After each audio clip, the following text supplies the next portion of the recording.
Hi, everyone. My name is Marquis Burton. Most people know me as Poet 10,000. And I'm here today to talk about equality minus accessibility equals inequality. So I'll say, just imagine that there's a billboard. There's a billboard that has the blueprint to a goal you want to achieve, or it has the master plan to a dream that you want to finally reach. Now imagine that billboard being in the middle of the forest. Will that be accessible to you? My story starts out as I was born on the east side of Buffalo, about 2 blocks away. During that time, I was raised in a very structured household. So we either had church, school, home. And during that process, I never was able to really speak on who I was. Never really to vent out what my words and what I wanted from my life, because either I had to fall in line of what was being taught at church, being taught at home, or was being taught in school. And the biggest thing that conflicted with that is that I wasn't able to express myself. And when I was growing up, we had a lot of after-school programs, but they're either geared towards homework or sports. They were never really geared towards expressing yourself mentally, pushing your thoughts, unlocking your emotions, figuring out what inside of you is and what that voice that you listen to inside of you. And the biggest change for me occurred when my grandmother, the summer of '99, my grandmother passed away. She was like a second mother to us. She was that foundation. She was that pillar. She was that hope. She was all those things that really motivated us and made us feel important. The other thing that occurred after that is that I moved from the inner city, which was Dodge Street, actually 2 blocks over, where I spent 13, 14 years of my life, and my family uprooted us, and we moved to Amherst. During that process, dealing with that emotional change and also that culture change, it was a lot for me.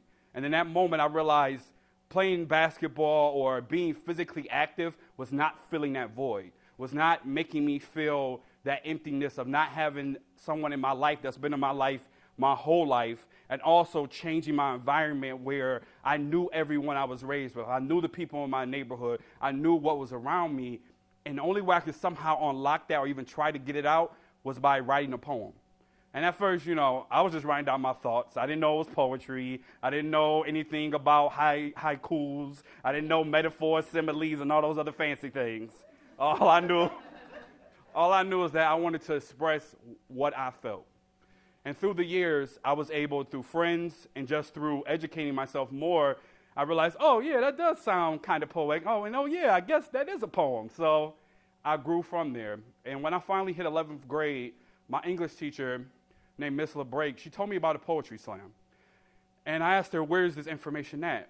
And she told me it's on the back wall on the bulletin board. So as I'm walking back there to look at it, in that moment, I thought that I didn't have this when I was going to school in the inner city. There was no bulletin board or posters about programs outside the school. It was either that awkward deer poster that was hanging there trying to tell you not to do drugs, or it was about a program for like your parents coming in or parent teacher. There was never stuff up about activities in the community. So I went to this poetry slam, and the best thing that ever happened to me is like all that angst, all those moments where I felt silent, all those times where I had that self-doubt and that issues with those teenage years and that frustration, I just let it out on stage. I didn't care how it sounded. I just delivered. And in that moment, I realized there's a difference between writing it and performing it. When you write it down, it's a way to release a little bit, but when you speak it into existence, when you speak your emotions and let yourself go and really be vulnerable, it unlocks a whole nother concept inside of you. It unlocks that part of you that's been lost for so long. And since then, for the past 13 years, I've been writing, performing, and then also I've taught other people how to find their voices through poetry. So that takes me into having opportunities of working with Shay's Performing Arts Center. And I've done with their master class, and we worked on just getting these kids to unlock who they were. They had talents as being actors and actresses, had experience, but there was something missing. There was something in them that they were able to recite lines, but when it came to reciting or writing personally or unlocking who they were, they had a disconnect from who their emotions are, which affected them on stage. So they brought me in and had me teach them how to figure out and write out how their ideas are, create concepts of how you feel. Because I realized in life, we are so systematic. We fall into this rut and this order that we become almost robotic. Or we latch on to other people, and we never define who we are. We never find those steps unless we really make that educated force to do that. And through that process, I was able to empower them to do that, which brought me into the opportunity of working with Gloria J. Park Center. And through there, I'll partner with Just Buffalo, and also I worked with another fellow poet by the name of Ben Brandeis to bring poetry to 10 to 18-year-olds. Now, you know, trying to bring poetry to 10-year-olds and 18-year-olds in that age gap, that's the last thing they wanted to hear. But the one thing that we learned through that process is unlocking who they were, bringing the concept of poetry and taking it to a small, minute idea and bringing them art to let them express who they were. And the way we did that was we always broke it down. In the sense of not only unlocking who they were, but growing beyond just the me to the community. And teaching them that in this community, you're not silent. Your voice matters. Your voice matters a whole bunch because this community will not exist without you having your voice.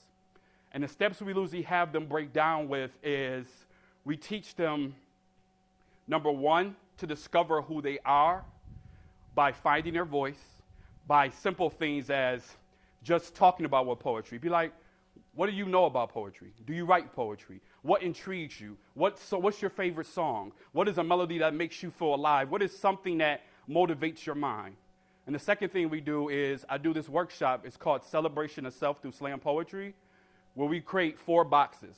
And we put in the top box what I want, what I dream, what I remember, and what I need.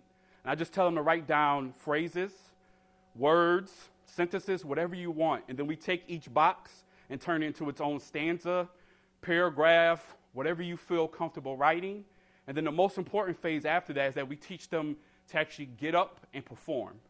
And I tell them that you can write how you feel, but you ever write in your diary how you feel, and you ever write in your journal how you feel, but you always had that disconnect of never having that conversation, so it always left that void. It always left that moment where you weren't able to express how you felt in that situation. And I want to let them know that they have a voice, and your voice matters, and your opinions matter, and your thoughts matter, which identifies and strengthens your self-esteem. And through that, the reason why I've always felt that was a missing part was I've went into schools such as MST, and I worked with kids. And the biggest thing is, like, when I was growing up, we had Just Buffalo. But I didn't hear about Just Buffalo until I was 25. I didn't really hear about what was going on in my community as far as arts until I met the right people. And in that moment, when I'm talking to these kids and I'm telling them about, have you ever heard about Just Buffalo? Have you ever heard about these different programs to help you express and take you beyond just writing in the classroom, but apply it into your community? And they tell me no. And in that moment, I realized you can have something that can create a level of equality, but if you don't have accessibility, it still creates a level of inequality. Meaning, if you're not taking the steps to really give something or present it to someone or making the avenue that someone can reach this idea, especially when you have a need to feel inside, what are you doing? Then that creates that void, and that creates that lacking or that situation where they don't feel like they know what's going on. And through that, it just motivated me to pull a new idea and show them through writing and allowing access to many different things. Because I knew how it felt. Growing up, feeling like you're only condensed to one environment. And even now, depending on how social media or how the internet is run, you're even locked into your own little box there. So you have to somehow push beyond that, and that could be as simple as a poster. That could be as simple as programming in a different area. That could be as simple as a conversation or something like this.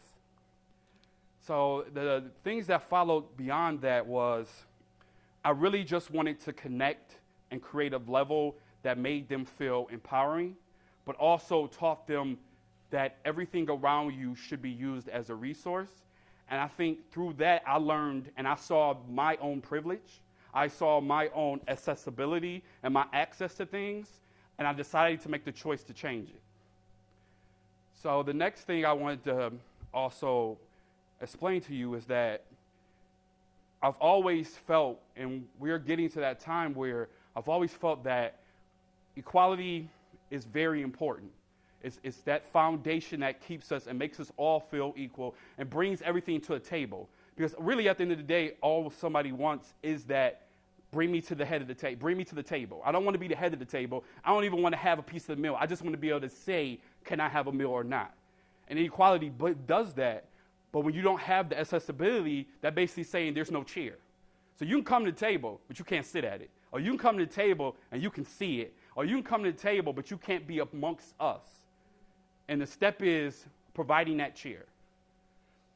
So after all those performances and everything else, the thing I want to leave with you, all of you, hold on, is the question of ask yourself in your field of expertise, is inaccessibility present? And if so, inequality will be there. And as you think about that, I will leave you with a poem that explains what inequality means to me.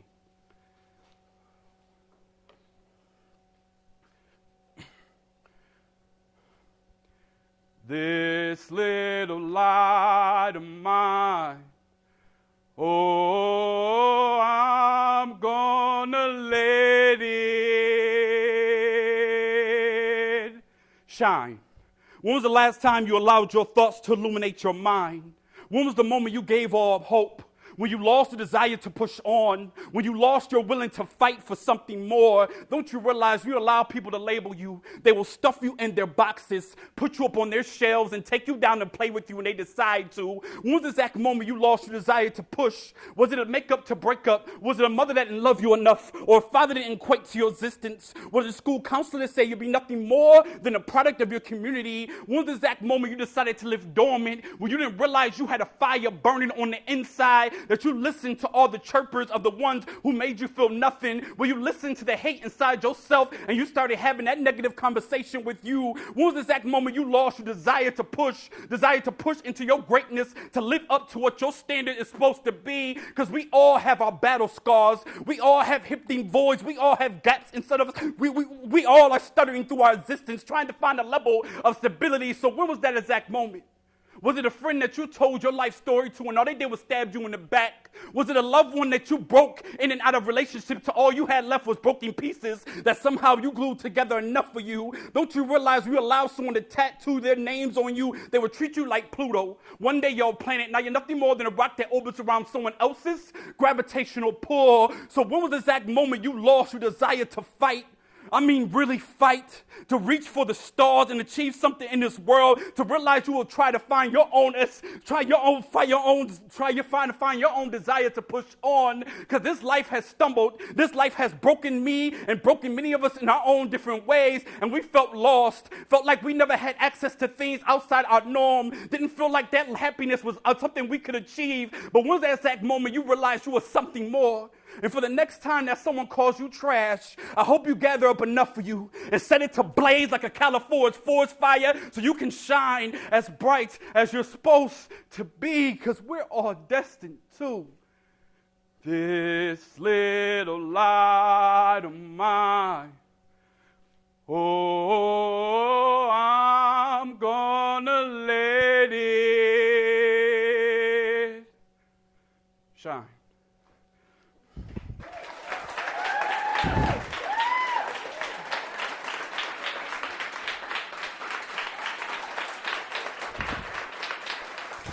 Biggest thing, I'll use the example of there's this young lady who attends MST.